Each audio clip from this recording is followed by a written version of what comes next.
Okay, welcome to the tour. So this is a photographic tour of CKNW. Yes, the NW does stand for New Westminster, or originally the Fraser Valley.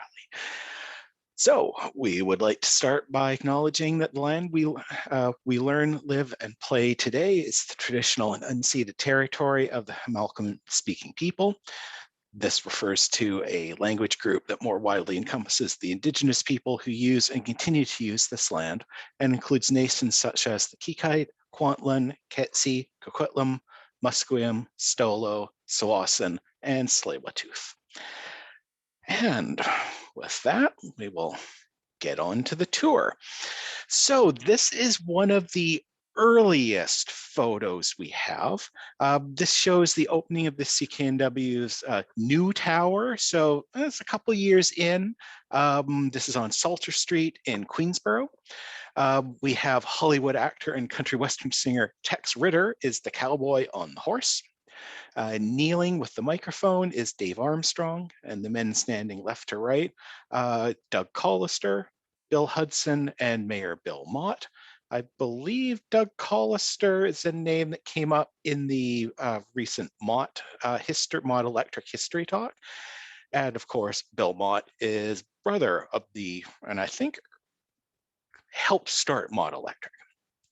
He was mayor when the radio station opened and would later be an MP and then further advocating for the city.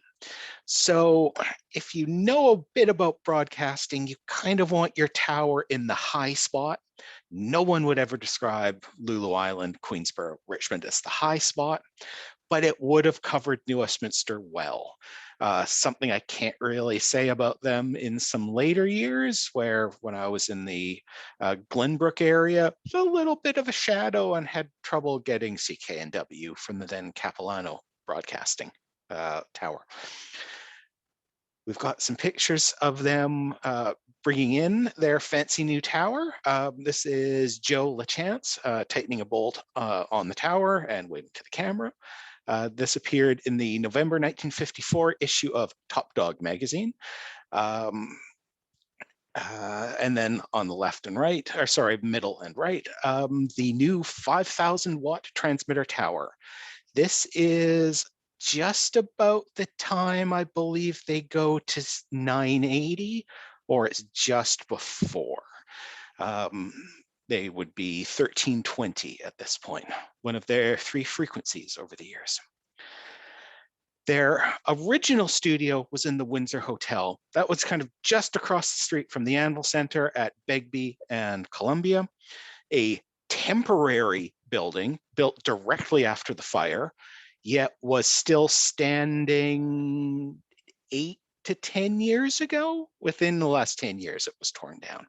It was the only downtown building that had been allowed to build in wood because they needed quick barracks for all the workers and temporary quartering during the rebuild after the Great Fire.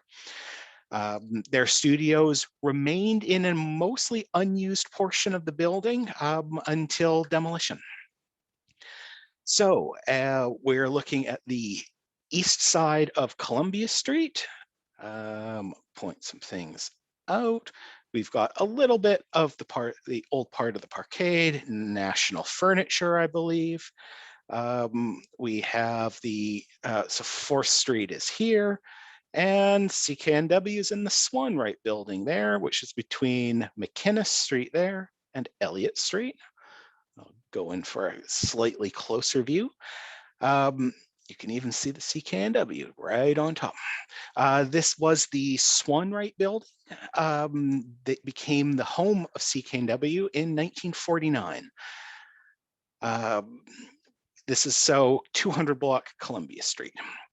It wasn't too long until they had a little bit of a problem, but we can see there beside the Columbia Funeral Home, and it's a nice little area. This would currently be Stefano's restaurant and the SkyTrain building where the big bridge goes over. They did have a little bit of a fire in 1954, May 9th, 1954. broadcasts temporarily reverted to the tower facilities. And luckily, the owner, Bill Ray, who you'll see just shortly, had several years before bought the Alexandra Ballroom or Dance Land on Alexandra Street.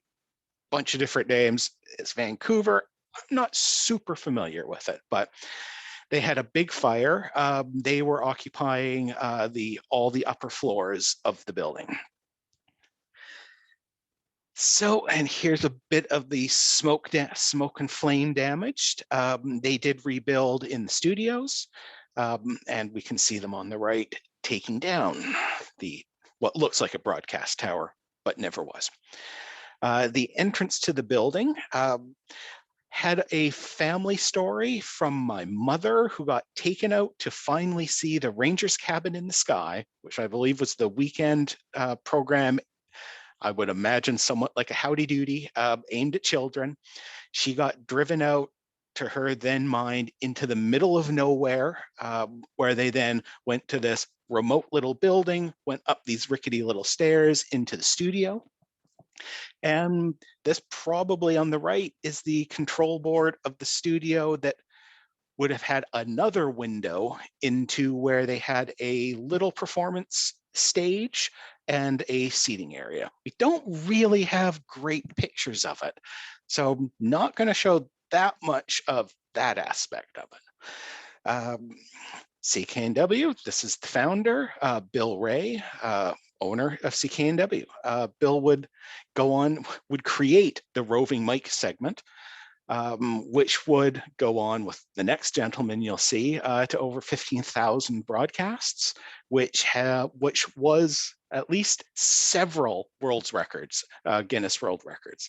I believe we have note of it at 12,000 being a record, so I'll assume at 15,000 it was a record. And when we get to a picture of that, I'll explain it a little more. So Bill Ray ended up in poorer health. He tried to sell the radio station, was denied, and then sold it to a group of Frank Griffiths and the Ballard family. He had been interested in radio early on. I think he had spent some time at CKWX, as well as some stations on Vancouver Island. If CKNW has a rival, it's CKWX. They poached talent from CKNWX. They took old frequencies. They never were quite the powerhouse. CKWX became a clear channel, which is not just a monopolistic company that kind of ushered the end of a good era of radio. It was essentially a flamethrower station, which meant it was an AM station with 50,000 watts, with no one else on that frequency in the region. So United States, Canada, Alaska. You could at night get it from great distances away. It was a bit of a prize. CKNW never quite got that far. So this gentleman on the right is Bill Hughes, who again, I believe gets hired over from CKWX. Lots of little poaching there. He would go on to host Roving Mike and taking it up to 15,000 shows. After the sale of the station, he was general manager and was very influential at the station. Here we have him. We don't know why. We have the photo, but he's handing a check to Harry McKnight, who was a New Westminster firefighter, and I believe fire chief later in his career. Also, avid lacrosse player, manager, as well as other sports. It's baseball or softball, if not also soccer. So it's just an interesting picture with two different worlds. Bill Hughes would host, I believe he was in news director at points, and like most radio stations would have probably done most of everything. Another odd picture we have on the left is Mayor Toby Jackson, who was the mayor who really brought New Westminster into the modern era, the move uptown, the new city hall, the new high school and junior high, soon to be ex-high school and junior high as they finally get torn down. For some reason, here he is in an airplane with Bill Mott, mayor or MP, depending on the time, over on the far right. And who's the reporter? Mark Rains, who we have a great number of photos of. We don't have an entire collection of CKNW, but boy, can we document the 50s for CKNW.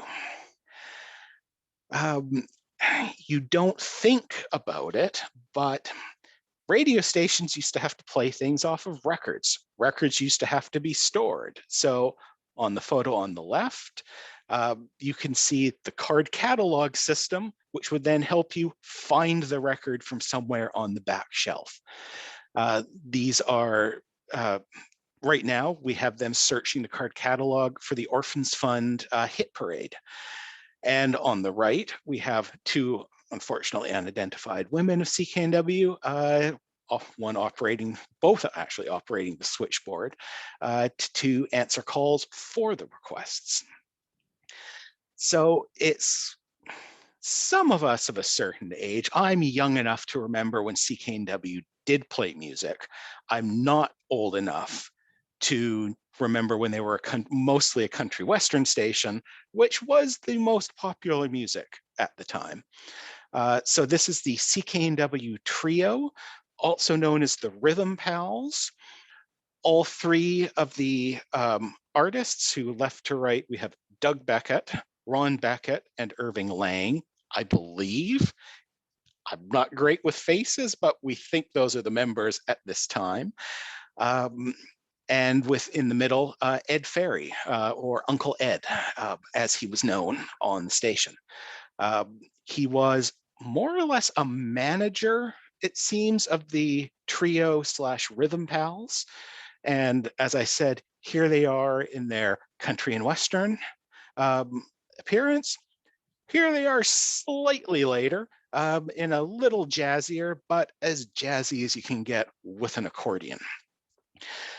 We have pictures of them playing in numerous locations, in the studio, at super values. And what is interesting in the era we live in, you can even go on YouTube and find people who have put their songs up. That's one of the, it almost feels like cheating, the things you can search online now. With Google Maps, you can help identify photos, and with YouTube, someone's probably put it up, especially old music that no one thinks they own. Here's another trio of well-represented broadcasters in our collection. On the left, Harry Watts. In the middle, Jack Kyle, I believe of the Owl Prowl. So popular music going later into the nights. And again, you'll see the bane of his existence show up later. And then on the right, Bob Hutton. Bob Hutton had the #1 morning talk show, but it was on CKWX. After about 10 years, CKNW enticed him away, and it became a very big event for CKNW. We have posters on the building. CKNW welcomes Bob Hutton for Bob's Inn. And of course, lots of advertising. Here he is with a cab driver and a cab advertising sign. The young boy on the beginning screen was also his son, Bob Jr. You'll see him a little later as well. One of the other astounding broadcasters in the center is Jim Cox. I'll explain everyone else. On the left is Hal Lyko, manager of the New Westminster Royals, and on the right, team captain Max McNabb. But in the middle, Jim Cox, who would go on to broadcast lacrosse games, hockey games. He was the sports guy. At 16 years old, he was also the first broadcaster in CKNW. During the summer, I would presume when school was out, he hosted the morning show at age 16. Not sure how long that went on for. when you read the histories, there are a lot of morning shows, pretty much up until Bob Hutton, who runs through from the 50s through to the 70s. We'll also point out Tom Huntley on the left, presumably the CKNW graphic artist, because we have him creating an ad. He's also doing some further clerical work, which you'll see later, and some unknown radio engineers repairing a broadcast control board. I can't imagine it was easy keeping all this, what would now be incredibly vintage technology, going.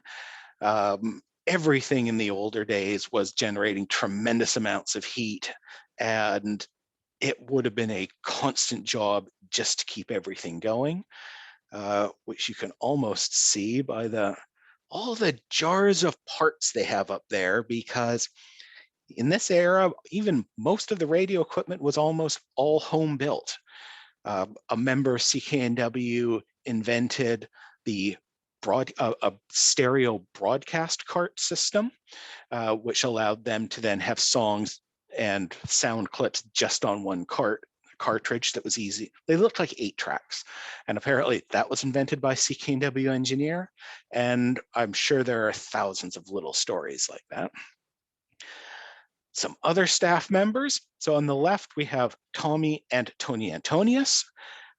Tony Antonius, if you ever met him, he was a very gregarious man, and you would always come away from it knowing he wrote the Woodward's $1.49 day jingle.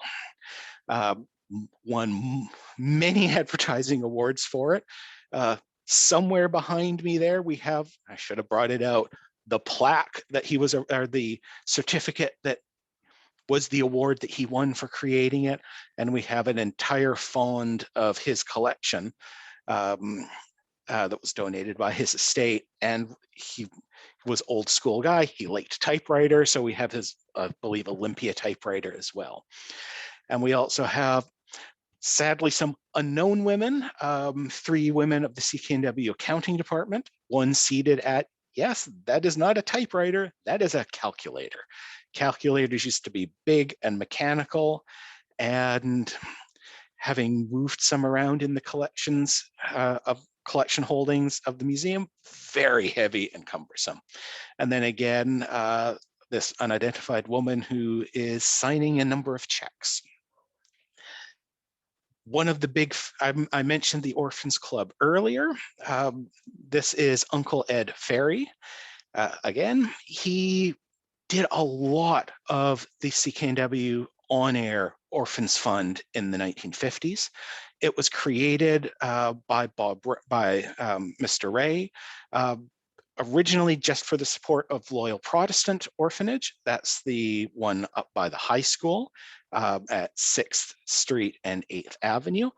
I believe the first year they raised about $1,200. They would then go much broader and much wider with the Christmas appeal. And as you'll see, a number of picnics, or kids' picnics that they did in a variety of locations. And I just had to include 2 pictures of them because on the right, it just seems like quintessential 50s broadcaster. Bring your attention to one little thing. I absolutely covet, well, zoom it up. I can't do a zoom as well as a pointer, but that lapel pin he has, CKNW and the little top dog. I would love to get one of those into the museum collection. We never will, I'm sure, but boy, some of the little things you notice on pictures. Here we have them raising funds for the Orphans Fund.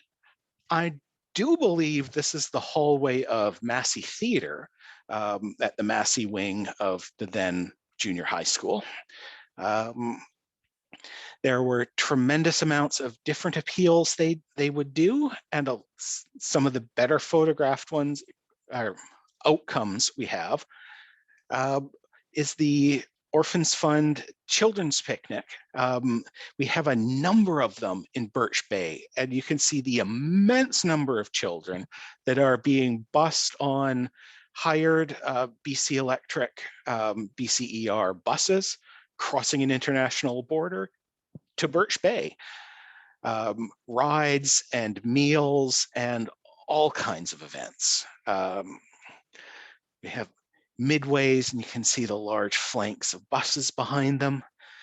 There's a little train running around, roller coasters, and some further pictures. These are 1956 in Birch Bay. People drinking milk from cartons in the meal hall. All kinds of kiddie rides, as they're saying. And of course, a roving mic interview of some nuns. This now will indicate they have expanded. These will probably be nuns from the True Blue Orphanage. Was the True Blue Orphanage, which was over on 12th Street and was the Catholic orphanage. And the roving mic was primarily, though, Bill Hughes's baby. Now,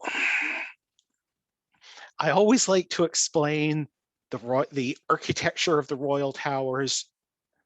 Now just the Royal Towers Hotel, now just the Royal Towers at 6th and Royal. It makes a lot of sense when you realized, oh, it started as a bus station. And then it explains all the ramps and some of the oddities of the architecture. And then, of course, they tore down the bus halt and built the tower. Well, this is Bill Hughes on one of his, let's say 12,000. How many would Bill Ray have done? Let's say he did a whole 1,000 of them. Well, this is one of his 14,000 interviews, this one with a chimpanzee who apparently liked to smoke. Can't really explain it other than it was the 50s. And the program was, and he just walked around the bus station and interviewed people that were interesting, a bit of a vox pop segment. Now we're going to jump just across the street. One thing radio stations like taking pictures of are their shiny new cars. So for this era, we have CKNW has moved to 1320, their second broadcast frequency. And this is a just hired George Garrett, who would go on to work, I believe, into the 2000s. And 1956 is the year that Bill Ray sells the radio station to a group of Frank Griffiths, at that point an accountant of, I would imagine, a larger firm, and the Ballard family. He had suffered health problems. He had collapsed when vacationing or wintering in California and had originally tried to sell the radio station to the Southam Group. That was denied for fears of becoming a media monopoly. They had already owned a station in both Calgary and Edmonton.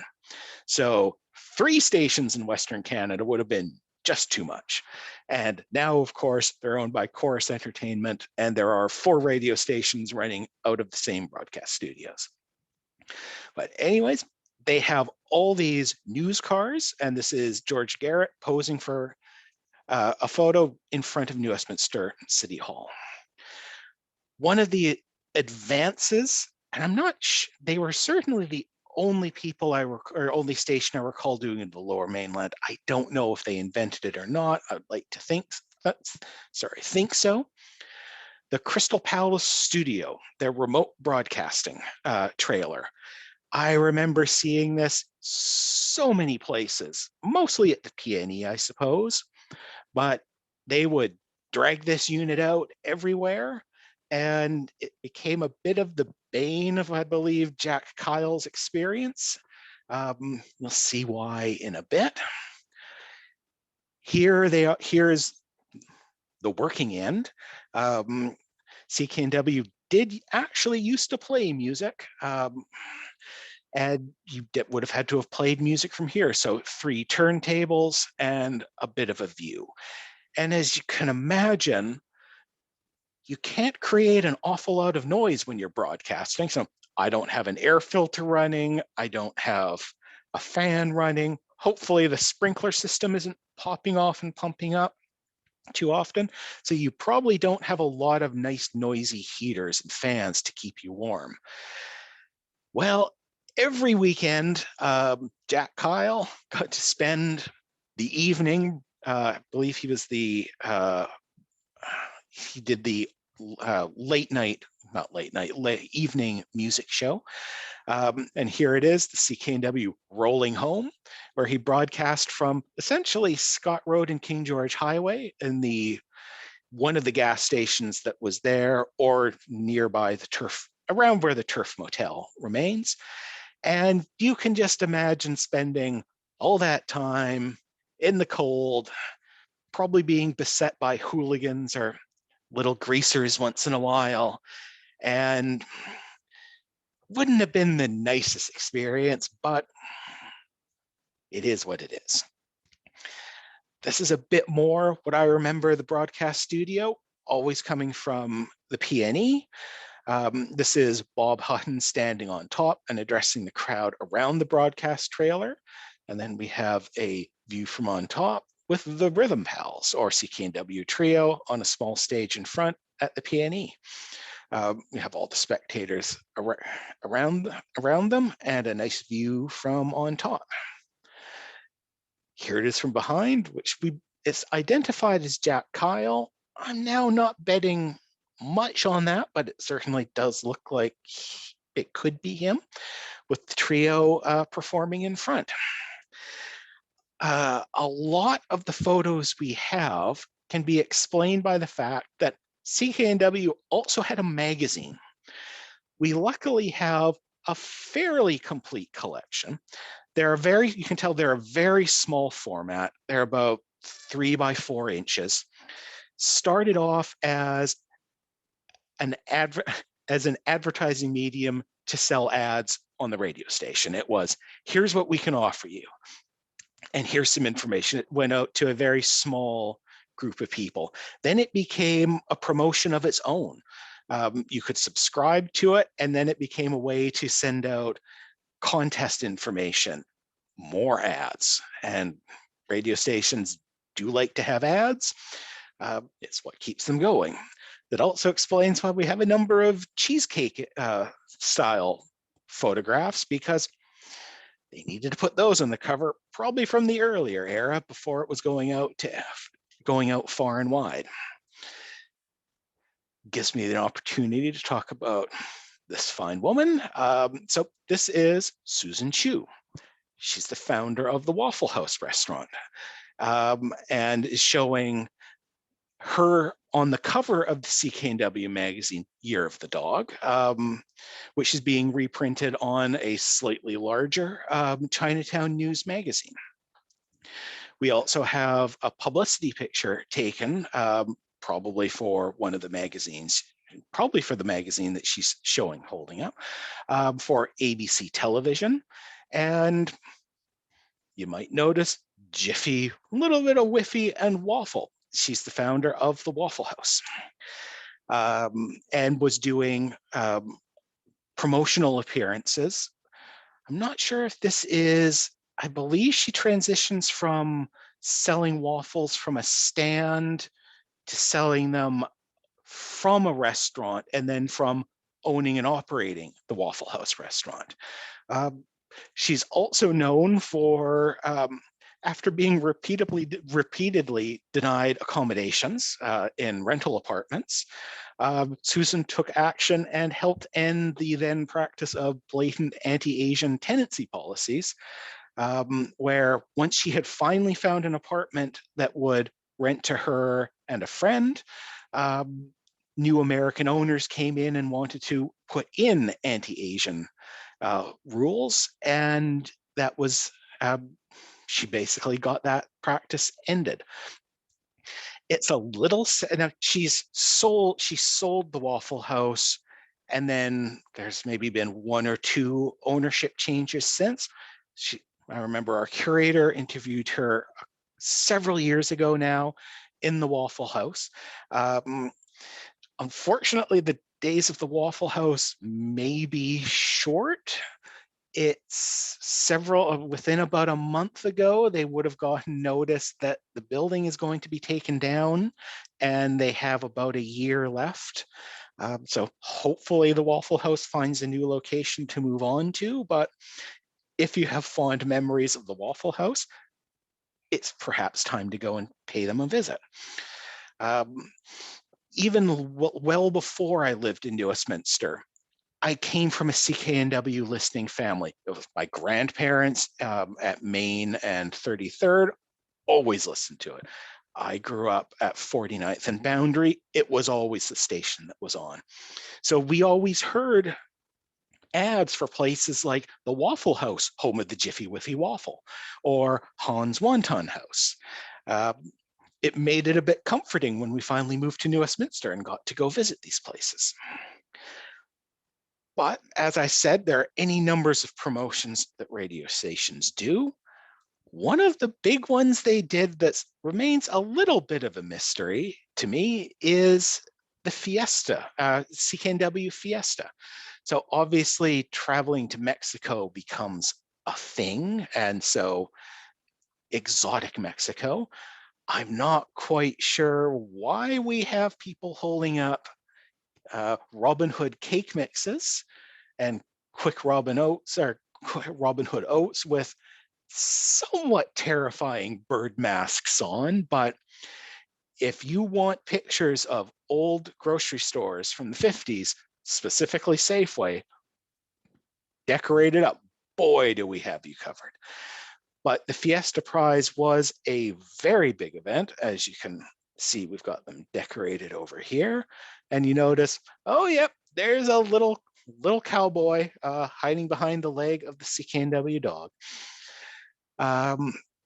We don't quite understand all the rules. I'm sure if I went through all the CKNW magazines, I could figure it out. But I'm also thinking that almost $1,400 is a tremendous amount of money in the early 1950s.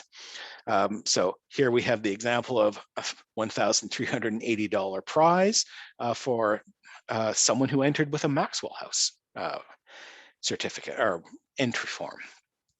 And when I say this was large, it was large. So those aren't just ballot boxes. You can see from the top view, there are boxes filled with Fiesta Prize entries. I remember seeing some of the awards were closer to $10,000.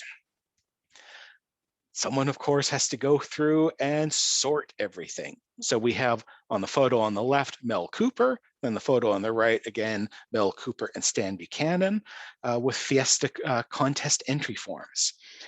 We have some clues from a photo coming up, and we can look at that. But we have so many award checks being given.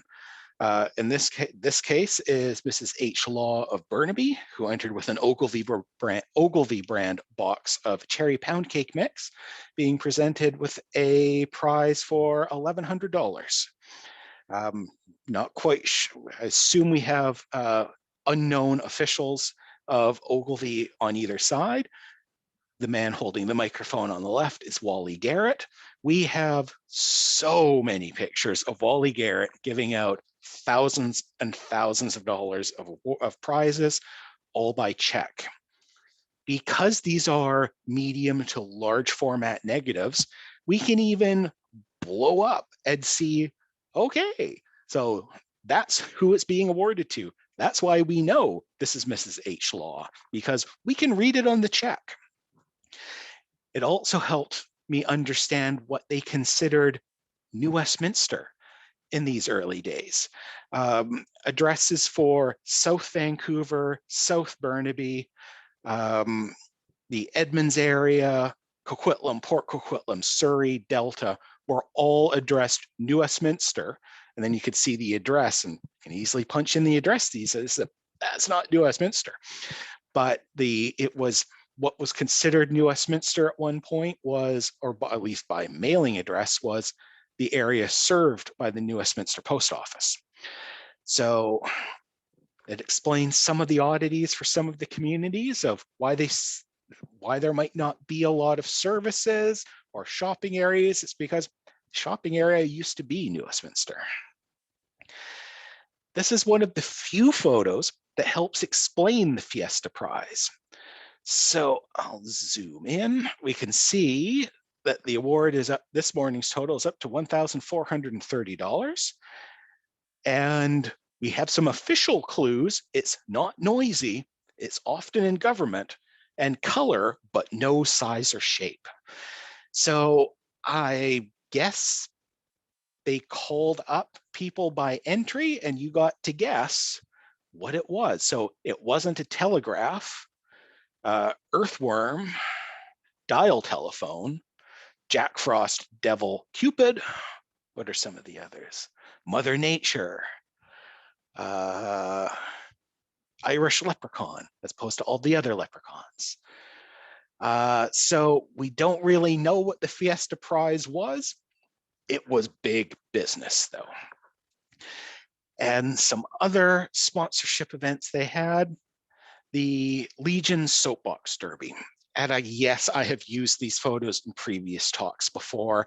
I love them so much. We don't get that many color positive images. And when we do, I just like to show them. This is the First Street Hill. So First Street from down in the New West on the border to Burnaby by 10th is a very steep drop as you get, and then slowly ramps up as you hit, what is that, 8th? Here it is. So we've got, and it's a bit of time travel we have. We have them on top, leaving in 1960 on First Street, June 12th to be exact. Then on the bottom, we have them finishing the year before, June 13th, 1959, at the finish line. And it's the Quonset hut is the one of the workshops buildings in probably what is the parking lot today, I'm thinking. But I would dearly love to see some new version of this. Maybe we can just make them gravity drone cars, but it seems like that is such a good hill to use. And of course, we've got a CKNW sponsored entry there, as well as the year before down here. Radio stations, of course, would always be in parades. Here we have Bob Hutton in a, and I can't remember the very specific term for the passenger baskets on top of an elephant, which I will have to look up later, but on an elephant, because of course, why wouldn't you have a cowboy, a handler dressed as a cowboy, bringing along an elephant? It makes perfect sense. This would be a May Day parade, and we're on Columbia Street, just below the Kresge building, which unfortunately burned down. We have Westminster Trust Block right about there, and that what do we have? The Bank of Nova Scotia on the corner, and this nice little 3-story tall brick building. It remains to this day. So Anvil Center just behind them there. A lot of the time with these images, it's what you see around the image that sometimes is the most interesting. And also take a look of, notice the mascot. We'll be seeing some further examples of the mascot in a bit. This is again, it's a gas station I didn't even know existed, Royalite. And I realized, I was looking at some of the pictures, I kind of remember a barn looking like that. And then you see in another view, on another angle, oh, those are the hog fuel, Westminster hog fuel barns. That's 12th. So this is in Burnaby, mind you, but around Kingsway, 12th in Westminster, and 14th. I knew it mostly as a Texaco station. So this would be just up from St. Thomas More and just below where the Burnaby Hotel used to be. And we have the CKNW Top Dog pumping gas as a majorette or dressed girl, hands out balloons. So there were multiple frequency changes for CKNW and power upgrades. The more power, the further you can broadcast. And that's important when you make your money by selling ads being listened to by ears. So here's a small sign, now 5,000 watts. I believe they go up to 20 by the end of my little talk here, and this was an ad from the side of a BCER bus. Frequency changes are a somewhat traumatic event for a radio station. People get used to listening at a certain spot. Well, 1320 had some downsides. They could pick up the newly available 980 AM. It had just been vacated by mortal enemy CKWX. CKWX goes to, I believe, 1130, which is a clear channel station. Again, the 50,000 watt flamethrower can be listened to far and wide. CKNW picks up their old frequency, and what happens then? Well, you need help from the friendly man at the gas station to enter you in a prize for changing a button from 1320 over to 980. And not just the Shell station, but the BA gas attendant as well. There's all kinds of promotions they did with the Top Dog mascot. So we have them have him being ridden by a jockey at Exhibition Park. In the middle, with the Black Cat Sail mascot from the New Westminster Music Center.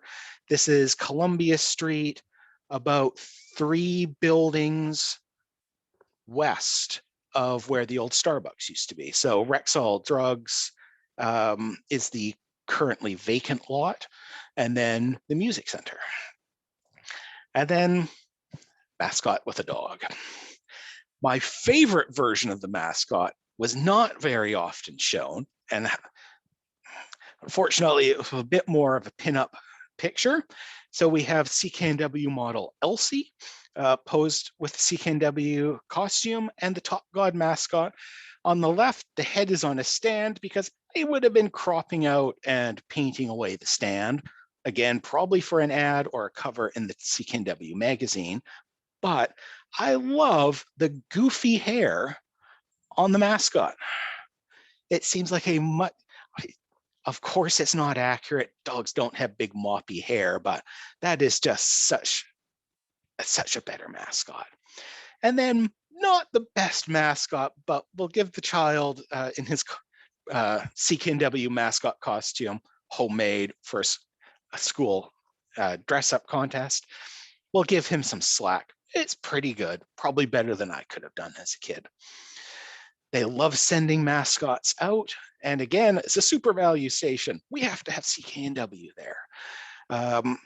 This was so we have a top dog, a clown, older looking man. I'm not sure if it's supposed to be a specific politician of the era, and a Donald Duck, all wearing Orange Crush banners. And this was for a Halloween safety campaign. And as I said, it's the side view of some of the photos that are most interesting. So here CKNW is teaming up with arch rival CKWX. As you can see on the poster, it's an Bristol Myers Ipana toothpaste. I believe they're giving out actually samples of Buffrin, a painkiller. But then you realize they're at a theater. They're at a theater in New Westminster. Maybe. And then you go, oh, yes. So this is the lobby of the Columbia Theater. So later, the Burr Theater, currently the Comedy Club. And here's what it used to be like inside. So you can see the beautiful proscenium, and I believe it's a Spanish or Italianate style. I'm not an expert. I only saw one movie in it in my entire life. Not being from New Westminster, I would imagine it's allowed, but could see the beautiful theater that it used to be. And then it was a free preview movie night. Here's a view of the auditorium and the upper balcony. It was, of course, later in its life turned into a multiplex where main theater for the main auditorium, and then the balcony, somehow they managed to fit in another theater upstairs. And where you have the interior photos of one theater, you get the other one of Columbia Street as well. So this is the interior of the Paramount Theater, now the Gentlemen's Club or Dance Club. This is for a CKNW Pennies for Your Thoughts promotion, which seems to involve, I would imagine, donating a penny and getting up and doing a little kids vox pop session where you probably get, looks like you get a bottle of Orange Crush as well. I'm trying to think of, in this period, if a movie would be a nickel, a dime, or a quarter, probably a dime. So you are paying, if you are paying for a penny, you're putting a little bit of, you're probably foregoing a good amount of candy at the time. And then here's a slightly different view of the theater and this. I wish these were theaters again. So now we have some cows that apparently love Elvis. And so what does that mean? Well, I think this means we're in 1957 and Elvis Presley pays his, I believe, one of two non-American concerts because his manager was not a legal resident in the United States. So he did the only one concert in Vancouver and then one in Germany when he was doing his military service. But here we have young punk and very good looking Elvis Presley, of course, crouching on a table in front of women, that young girls that look like they've had about as much as they can take. Especially when you see her over here on the right, she just almost looks like she's going to pass out. But on the left, we have Elvis being interviewed, of course, in front of a CKWX microphone, but by Mark Rains of CKNW. On the right, Jack Kyle, CKNW, and a woman who just about looks like she's had enough. I don't think she can take any more excitement. More interviews, CKNW, CKWX microphones, including one CJOR. CJOR started as one of the original legal stations. It started off as a slightly less than legal or less than licensed station. And it looks like we even have football plays being scribbled out behind them. Again, this was Empire Stadium, so it probably is. And then another example of Elvis up on a table with Jack Kyle behind. And one final beauty shot, Jack Kyle on the left, Mark Rains, and of course, Elvis. My late aunt was at this concert and it was very enjoyable, as she remembered. So we're almost at the end. I'll give you a little wrap up of the history of CKNW. So this is CKNW 1320, the middle frequency, first broadcast in August 1944 at a paltry 250 watts on AM 1230. Owner Bill Ray with studios in the Windsor Hotel, which again is Begbie and Columbia Street. The official sign-on was the 1st of September, and it was originally licensed to serve just the Fraser Valley. They tried to have repeater stations put in for Vancouver. That wasn't allowed. CBC stopped them a bit. Then they go to 1320, which was a higher powered frequency, and they probably got encroached more and more into Vancouver, became the most listened to station, then got 980. There's some other events in there. On January 1st, 1949, they start broadcasting at 1,000 watts on 1320. By 1950, Bill Ray's Danceland on Alexander Street is opened. It's a music and dance hall. It becomes their first remote studios, which is then, after the fire, becomes their only studios. 1954, they're up to 5,000 watts. And by 1958, they became 980. And by 1996, become 10,000 watts and will be the most listened to radio station for about the next 40 years. So CKNW truly was the top dog for almost 50 years of broadcasting, which is really quite a thing. So Thank you for attending. Again, this is almost a copy and paste from previous. I've only managed to use a fraction of the tens of thousands of images that are housed in the New Westminster Archives. Most, but not all of these photos were from the Croton Studios collection, which was medium and large format negatives. I'd like to thank many of the other staff and volunteers through the years who also spent time describing and scanning.